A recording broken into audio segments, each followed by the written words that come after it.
बस वहाँ ही मसला होगा, इसके अलावा नहीं। क्या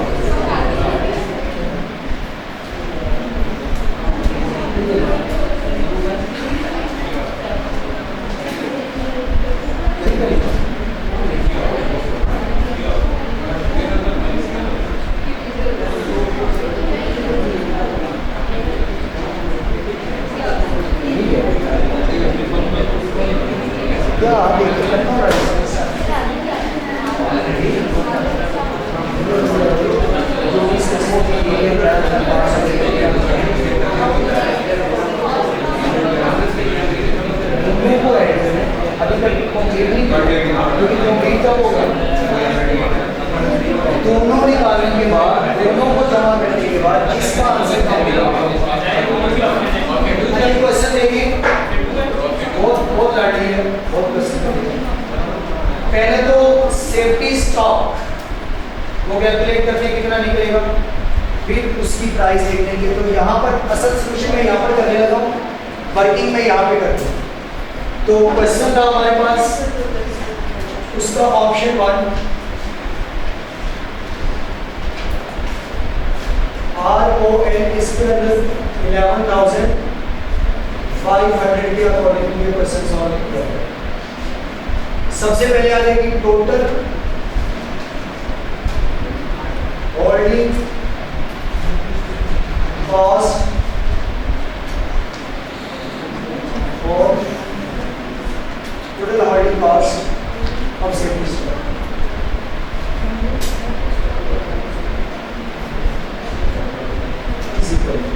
अब सेफ्टी स्टॉक कितना है, मल्टीप्लाई क्या कर देंगे total holding cost per unit per year, वो बताई हुई है आपको कि holding cost per unit per year कितनी है, 35 है ना। अब फॉर्मूला के अंदर यहाँ पर देखें holding cost for the period for the year 35 multiply by safety stock. Safety stock का फॉर्मूला हमने पढ़ा था ROL minus average demand multiply by average lead time. अब एवरेज लीड टाइम सेम रहेगा दोनों के लिए या नहीं? ROL 11,500 के लिए भी और ROL आपके पास है 13,000 के लिए सेम है, कोई इम्पैक्ट उससे नहीं पड़ता। तो वो हम जब इम्पैक्ट नहीं डालेगा तो वो हम यहाँ पर लेंगे। सिंपल फॉर्मूला क्या हो जाएगा, ROL माइनस एवरेज डिमांड। तो ROL कितना, पहले क्वेश्चन के लिए 11,500।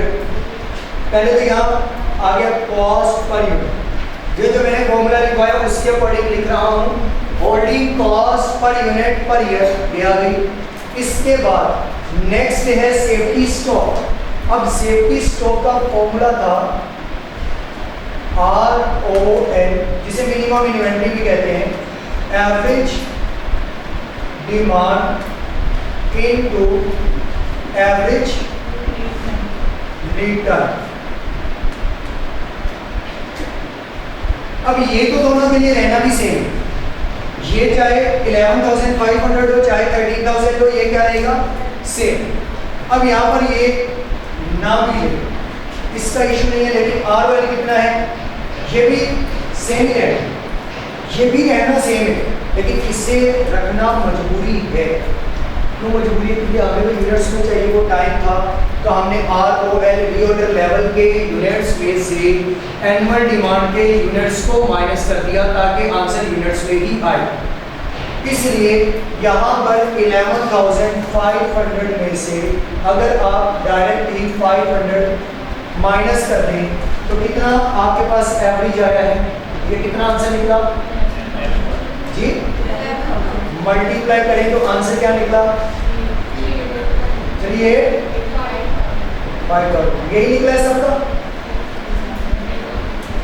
तो मल्टीप्लाई भी किया था एवरेज टाइम के साथ, किया था, एंड में उतने से आंसर का फर्क आ जाएगा, तो कोई चेंज नहीं होगा, क्योंकि नीचे भी तो वही 500 मल्टीप्लाई बाय 22 करके फिर आपने 13,000 में से माइनस किया, तो अभी टोटल में सिर्फ उसी फिगर से ही फर्क आएगा, इसके अलावा कहीं नहीं आएगा। एक तो ये हो गया टोटल होल्डिंग कॉस्ट। इसके बाद हमें क्या चाहिए? टोटल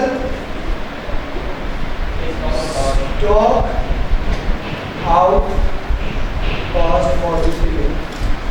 उसके लिए फॉर्मूला था एक यूनिट की कॉस्ट कंट्रीब्यूशन कितनी? 25 into average stock out cost कितनी रहती है, multiply by number of orders. तो वो हम यहां से कर लेते हैं इसके अंदर। तो पहले बता दें प्रोबेबिलिटीज क्या क्या है? 0.5, 0.4 एंड 0.5। यूनिट्स कितने डिमांड किए जा रहे थे जी? डेज से मल्टीप्लाई करवा के टोटल नहीं 8 6 बस। इसके बाद नेक्स्ट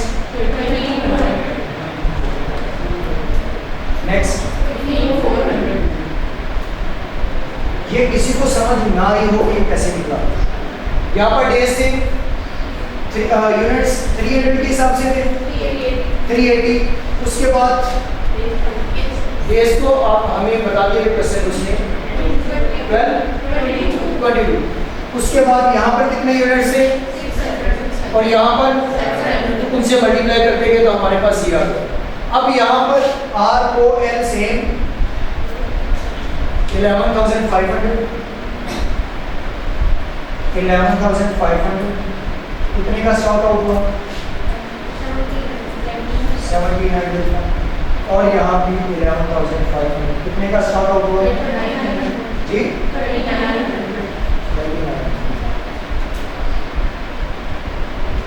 अब यहाँ पर 3900 into 0.1 और यहाँ पर 1700 into 0.4 ये करेंगे। और ये करने के बाद ये आपके पास क्या निकलेगा? Average stock out. कितने निकले यूनिट्स? 1070।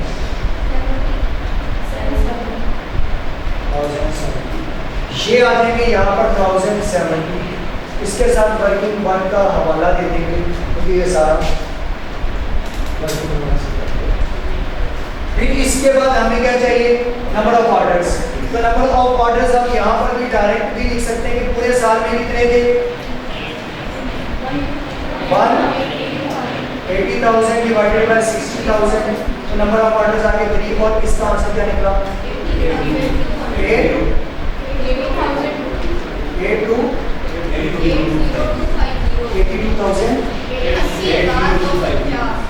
80,000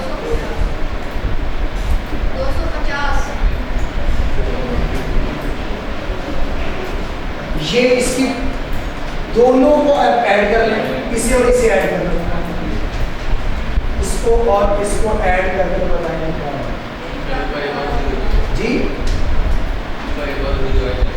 फिगर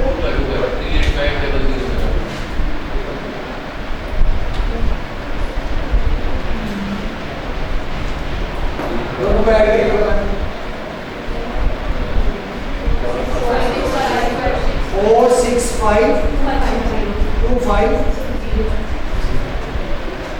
एक निकला ये टोटल। दूसरे ऑप्शन की देख लेते हैं, इसमें ROL 13,000 था। बाकी चीजें तो वैसे ही हैं, लेकिन यहाँ क्या आ जाएगा 13,000 और 13,000। स्टॉक आउट कितना हुआ यहाँ पर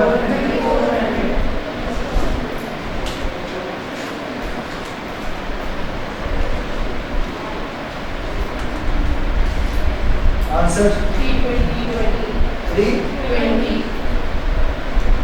तो दूसरे के लिए जो बनेगा stock total stock out cost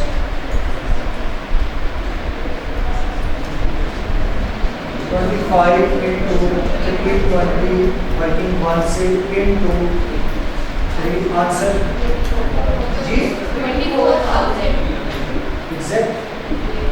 उसके बाद है जी टोटल होल्डिंग कॉस्ट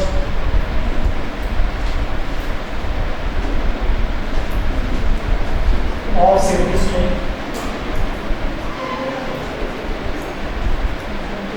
ये है 35 into 13,000 minus 500 कितना आ गया 23 43 75 दोनों को ऐड कर 4615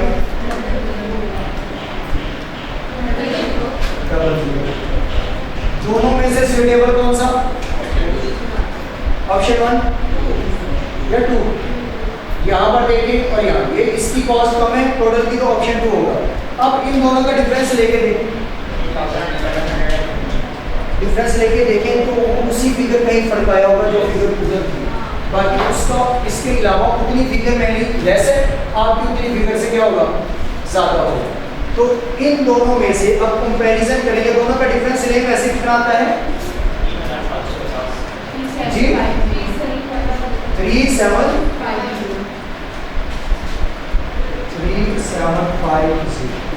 बस दोनों का डिफरेंस लेने के बाद तो सूटेबल ऑप्शन होगा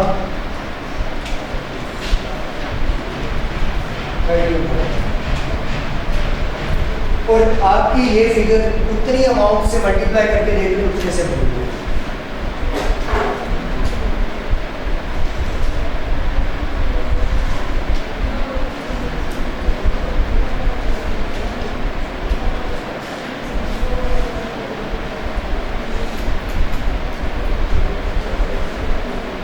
होमवर्क के लिए क्वेश्चन लिख लें।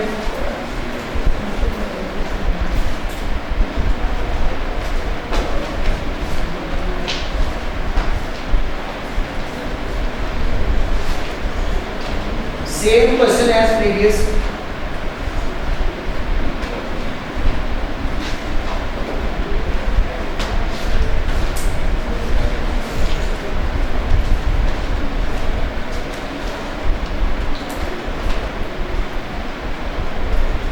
Except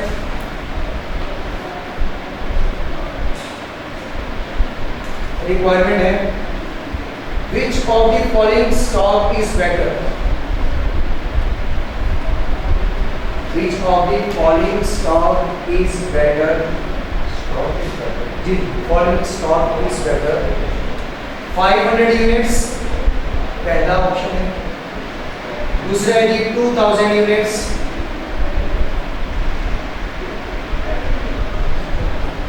बाकी ऑप्शन आपके पास वही है। अब सेफ्टी स्टॉक 500 और 2000 कर दिया है। पहले आप एक दफा 500 से करके देखेंगे फिर 2000 से करके देखेंगे ऑप्शन 1 को, फिर ऑप्शन 2 को 500 से करके देखेंगे और 2000 से करके देखेंगे तो फिर बताने के कौन सा सेफ्टी स्टॉक आपके लिए बेहतर है।